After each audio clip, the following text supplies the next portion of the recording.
Hello there, my name is Grifter and today I want to talk about something. What if Nintendo decided to bring us the most powerful console? Well, I think it's safe to say we've all heard people claiming, well, Nintendo just doesn't make powerful consoles, it's not their policy and they never did it. Well, to be honest, you're quite wrong. Nintendo used to have the most powerful consoles. So where did it stop? Well, let's go back in time. Quick, Grifter! Get back in the car! There's something wrong! Wait, there's something wrong with my kids? They become a retard or something? No, not with your kids! With Nintendo! Come on! First we fuel the car! So, I have the honor to tell you something that almost 90% of the internet that you will search for will tell you the complete opposite thing. Trust me, you can believe me. The NES, the Nintendo Entertainment System, or the Famicom, was an incredibly powerful console in the day it came out. You know, most of us had an Atari 2600. And let me show you a few games, a few of the top games we had been playing on that. As a matter of fact, you've been watching it the whole time. This was the Atari 2600. This was the standard for us gamers, for at least the console gamers.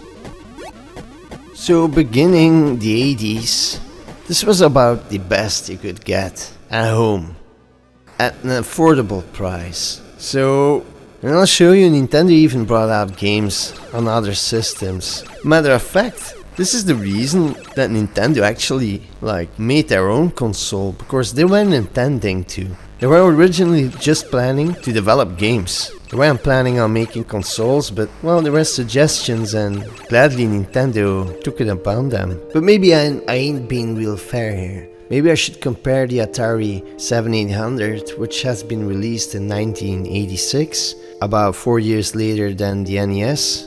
And these were games that were released on that system. Another system I have to compare to as well is the Sega's Master System. That system was, well, it was a good system. It also had a wider color display. It was able to bring more rich colors than the NES did. But it was less powerful. And it was obvious. Screen flickering and glitching was pretty often on the Sega Master System. The Sega system, which came in 1986, was also 3 years later than the NES. And the NES gave us this. Games we all do liked and even still remember till this day. Heck, the NES even pulled out video games out of the video game crash, so hey, good job Nintendo. So clearly, the first time Nintendo brought us a console, they sure had some sheer numbers under the hood. What about their next console? Their entry in the 4th generations of the consoles. Alright, Marty, get back in the car. We're traveling back to 1990. And to be precise, to November the 21st. Yeah, okay, Doc.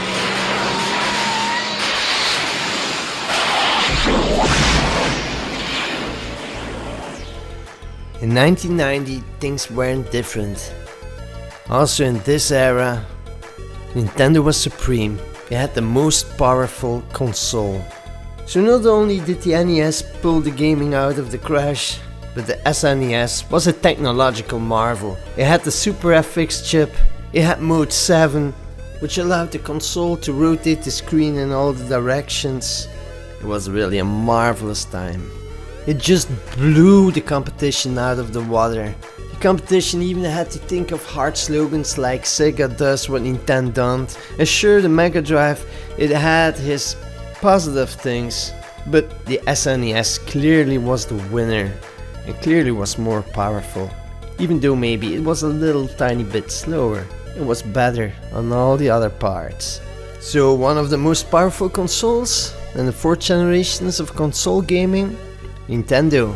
Yep, you've heard it. What about the 5th generation? You know, that generation where PlayStation and all came to life? Well, even there. Hurry, Grifter! Yeah, I know. The car. So guess we're traveling back to 1996 when the N64 was released. You got that right, Grifter. Here we go.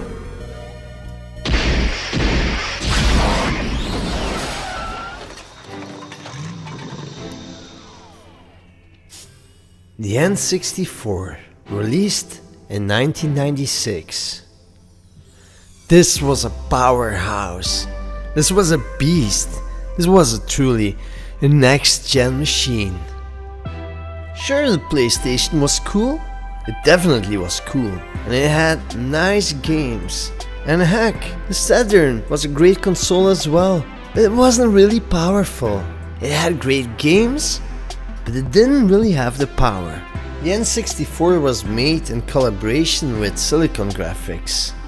You know, the technical demos that they brought us on the SGI's machines, which costed $250,000 back in 1993, well, those were the kind of graphics the N64 boosted. Sure, it was a bit blurry, and it had one major flaw: it used cartridges, which was great for loading times, but sucked for the lack of storage. Even in the 6th generation of consoles, Nintendo was quite capable of bringing us one of the most powerful consoles, the GameCube. Yep, it was more powerful than the PS2, but less powerful than the Xbox, and obviously less powerful than the Dreamcast that came later on. Was the console perfect? Nope, it had its flaws like smaller storage space due to the small discs the GameCube used. And after that, Nintendo kinda gave up on being a truly next-gen console. Well, they didn't really give up, they really kept innovating. The Wii was one of the most innovating consoles maybe like ever.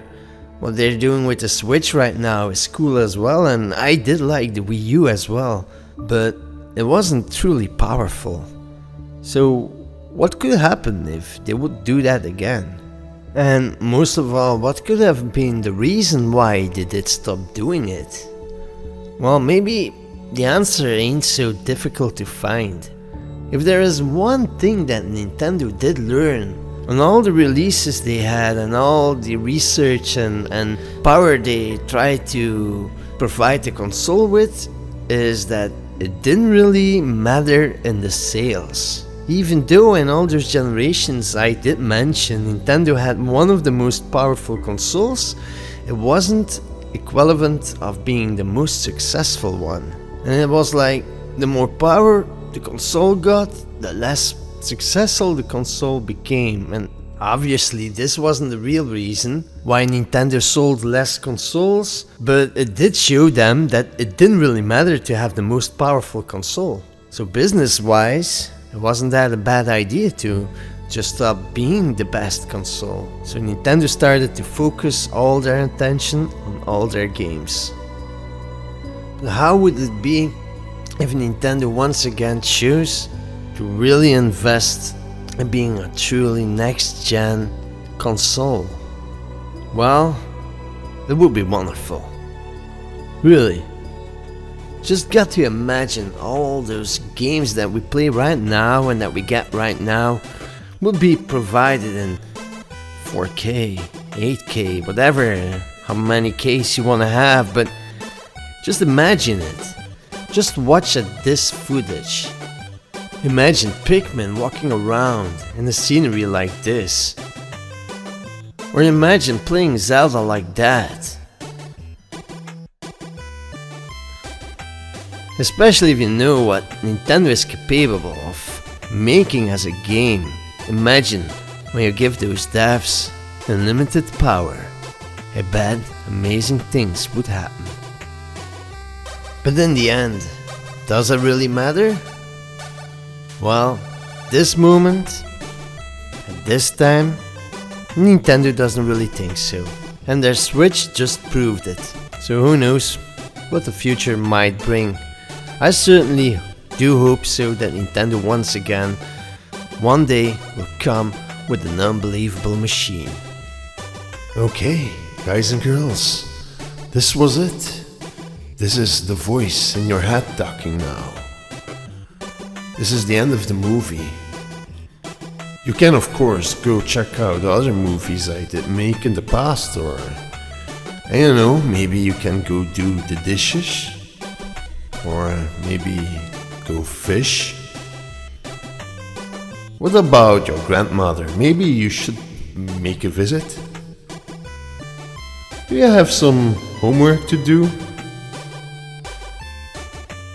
Whatever you do, be nice to each other. Grifter signing out of your head.